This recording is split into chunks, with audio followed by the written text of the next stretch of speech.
नमस्कार, आप देख रहे हैं वीके न्यूज। मैं अमित भूबिया। आज मेरे साथ हैं हिंदुस्तान की राजनीति के ऐसे किरदार जो चलते तो व्हील चेयर से हैं, लेकिन जब सियासत के रण में अपना कदम रखते हैं तो उनके विरोधी थरथराकर कांपने लगते हैं। उन्होंने मौत को कई बार करीब से देखा है, परंतु फिर भी राजनीतिक इस जंग को एक वीर योद्धा की तरह आज भी लड़ रहे हैं।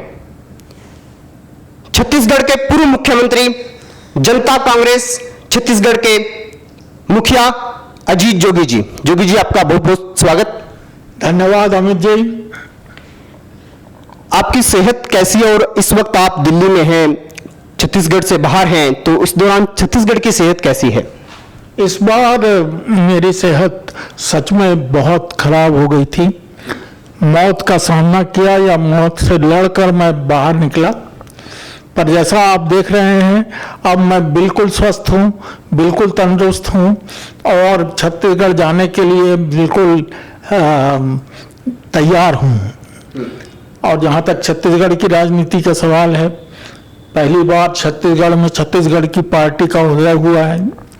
अभी तक 2 राष्ट्रीय पार्टियां वहाँ सरकार चलाती थी, तो लोगों का प्यार अपनी नई पार्टी के प्रति, छत्तीसगढ़ की आंचलिक पार्टी, क्षेत्रीय पार्टी के प्रति बहुत बढ़ा है और मुझे पूरी उम्मीद है कि इस बार सरकार हमारी बनेगी।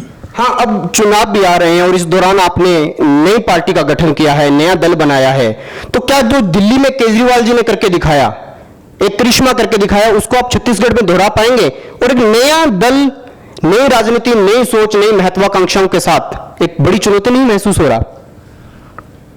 हमारी उम्मीद तो यही है कि हम इतिहास बनाएंगे। हम पहली बार लड़ रहे हैं, पर पहली बार ही सरकार बनाएंगे।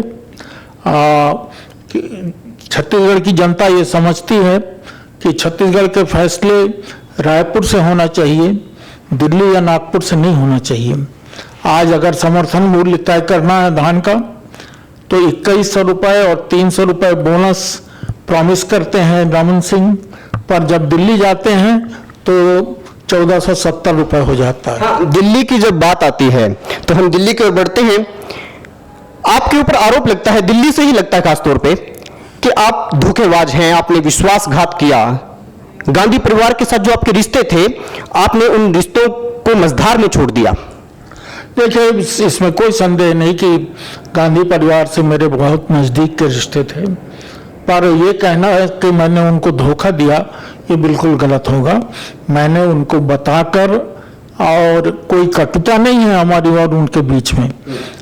मैंने साफ साफ बताया कि वैचारिक रूप से आपकी एक राष्ट्रीय पार्टी है, आपके फैसले दिल्ली से होते हैं।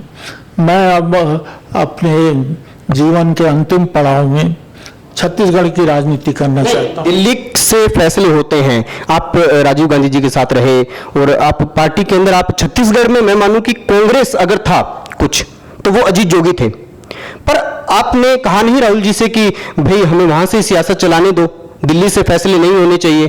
क्या मतलब नाराजगी क्या थी राहुल जी और आपके बीच में? नाराजगी बिल्कुल नहीं थी। ये तो ढांचा है, राष्ट्रीय पार्टी है तो फैसले वो तो दिल्ली से करेगी, आंचलिक पार्टी बन नहीं सकती, और आंचलिक पार्टी बनाना है तो उनसे अलग होना जरूरी था, इसलिए मैं उनसे अलग हुआ। देखिए, अगर हम एक आंचलिक पार्टी की बात करते हैं, क्षेत्रीय पार्टी की बात करते हैं, तो जब हम पूरे हिंदुस्तान में, अगर मैं बिहार से लगूं, बिहार में आरजेडी, समाजवादी पार्टी, यूपी में, अगर हरियाणा में इंडियन नेशनल लोकदल जो चौटाला दल है, और प्रकाश सिंह बादल की जो शिरोमणि अकाली दल है, इन सब पार्टियों को लोगों ने नकारा है, लोग राष्ट्रीय पार्टी की ओर भागे हैं। आपने ये एकदम छत्तीसगढ़ में पहले एक बड़ा संगठन खड़ा कर दिया क्षेत्रीय दल का। मैं इसका बिल्कुल उल्टा कहूंगा कि इन सब पार्टियों को वहाँ की जनता ने स्वीकार किया। कभी न कभी इनकी सरकार बनी और कई बार बनी। अभी तो राष्ट्रीय पार्टी का नहीं कह सकते, एक धार्मिक आंधी आई, इसलिए एक राष्ट्रीय पार्टी, कांग्रेस नहीं, भारतीय जनता पार्टी पूरे उत्तर भारत में छा गई, क्योंकि उन्होंने धर्म के नाम पर, हिंदुत्व के नाम पर जो कार्ड फेंका वो पूरे उत्तर भारत में चल गया। नहीं, तो ये जो धार्मिक पार्टी की बात आप कर रहे हैं, आपको तो छत्तीसगढ़ में इसकी बी टीम होने का आरोप लगता है कि आप इसकी बी टीम है, आप कांग्रेस को हराना चाहते हैं। ये बी टीम वाली बात तो अगर कही जाती है तो केवल मैं 2 उदाहरण दे सकता हूँ।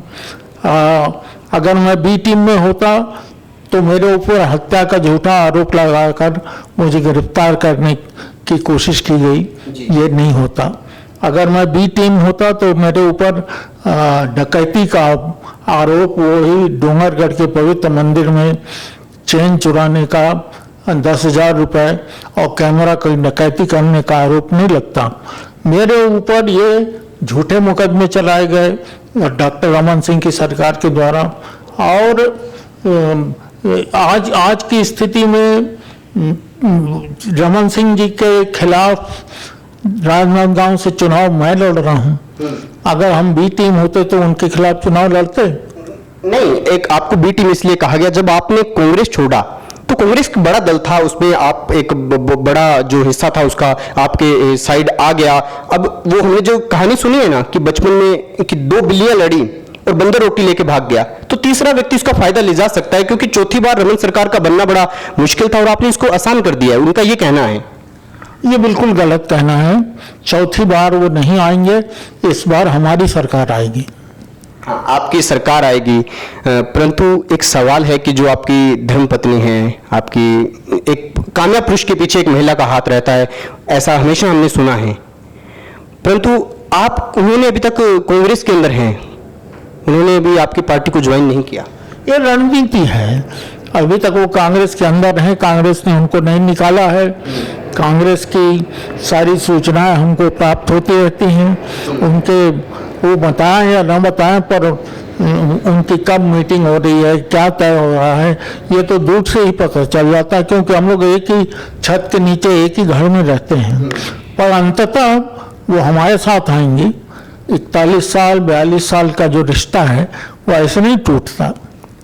तो वो आपके साथ आएंगे और मोदी रथ को रोकने के लिए, जो मोदी रथ आएगा उसको रोकने के लिए गठबंधन का अगर यज्ञ हुआ तो उसके अंदर आप कितनी सीटों की आहुति देंगे? देखिए, मोदी रथ एक बार चल गया। ये काठ की हांडी जो होती है वो चूल्हे पर बार बार नहीं चढ़ाई जाती। मोदी रथ एक बार चल गया, अब दोबारा नहीं चलेगा। अब लोगों की आंखें खुल गई हैं। सबको बोला गया था कि 15 लाख रुपए तुम्हारे खाते में जमा होगा। सबको कहा गया था कि 2 करोड़ रोजगार हर वर्ष हम पैदा करेंगे। ये कुछ नहीं हुआ, तो अब मोदी रथ फिर से नहीं चल सकता। आपने कहा फिर से मोदी रथ नहीं चल सकता। राजनीति में विरोध होते हैं, विरोध के साथ एक विजन रहता है, तो आप किस विजन के साथ जनता में जाएंगे? क्योंकि 15 साल अगर कोई पार्टी गई वहां पर रह रही है, रमन सरकार रह रही है, तो उसने एक विजन दिया, आप किस विजन के साथ जनता में जा रहे हैं? जहां तक विजन का सवाल है, आप किसी सड़क पर चलते हुए आदमी से छत्तीसगढ़ में पूछ लेंगे तो रमन सरकार ने कुछ नया नहीं किया। जो बुनियाद मैंने डाली थी अपने 3 वर्ष के कार्यकाल में, उसी को आगे बढ़ाने की कोशिश की है। तो रमन सरकार की कोई अपनी विजन नहीं है, कोई अपना सोच नहीं है। विजन है तो मेरा है। जो 3 साल में हमने नए काम करके दिखाए, नई दृष्टि दिखाई, नया सोच दिखाया, वो विजन मेरा है।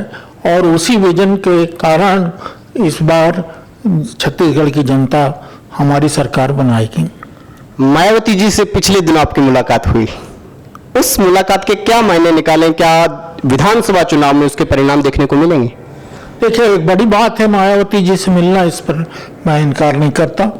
और हमारे उनके पुराने संबंध रहे हैं, बड़े मधुर संबंध रहे हैं। ये पहली मुलाकात थी, कोई बहुत ज़्यादा राजनीतिक बातचीत नहीं हुई, पारिवारिक बातचीत, क्योंकि मैं और मेरी पत्नी दोनों साथ गए थे। और जैसा आपने अभी कहा, हम और मेरी पत्नी अलग अलग पार्टी से हैं, तो कोई राजनीतिक बात नहीं हुई। ये कह सकते हैं सौहार्द की और आपस में मेल मिलाप की बैठक थी। अब इसके आगे अगर बातचीत होती है तो जरूर उसको गंभीरता से लेना पड़ेगा। 2019 हो, चाहे छत्तीसगढ़ विधानसभा हो, राजस्थान हो, मध्य प्रदेश हो, आपका इतना अनुभव रहा है, आप आईपीएस थे, आईएएस थे, राज्यसभा में आए, उसके बाद मुख्यमंत्री रहे, आपका अनुभव क्या कहता है कि मुख्य मुद्दा क्या रहेगा, पार्टियों की प्रमुखता क्या रहेगी? देखिए, हर राज्य में अलग अलग मुद्दे बनेंगे। छत्तीसगढ़ में रमन सरकार के जो 15 साल का काम रहा है और जो असफलताएं रही हैं, जो हजारों हजार घोटाले हुए हैं, जो भ्रष्टाचार हुआ है, जो अकर्मण्यता रही है, जो अफसरशाही का राज रहा है, ये मुद्दा बनेगा। इसी तरह से राजस्थान में तो वसुंधरा जी खुद एक बड़ा मुद्दा बन गई हैं। तो हर स्टेट में अलग अलग मुद्दे होते हैं। मध्य प्रदेश में व्यापम बनेगा मुद्दा, मध्य प्रदेश में उनका परिवारवाद जो है वो मुद्दा बन सकता है। तो हर राज्य में अलग अलग मुद्दे रहेंगे और हर राज्य में उन मुद्दों पर चुनाव लड़ा जाएगा। आपने कहा कि आप रमन सिंह जी के खिलाफ चुनाव लड़ेंगे, जिस सीट से वो चुनाव लड़ेंगे उसी से आप लड़ेंगे, तो आपका नामांकन पत्र उनके अगले दिन भरा जाएगा? उनके पहले भी भरा जा सकता है, क्योंकि वो तो पहले से घोषित कर देंगे कि यहाँ से मैं लड़ रहा हूँ और वहीं से मैं लड़ूंगा। अभी तक उन्होंने घोषित किया है कि वो राजनांदगांव से लड़ेंगे। मैंने भी जाकर राजनांदगांव में घोषणा कर दी कि मैं लड़ूंगा और अपना चुनाव प्रचार भी प्रारंभ कर दिया।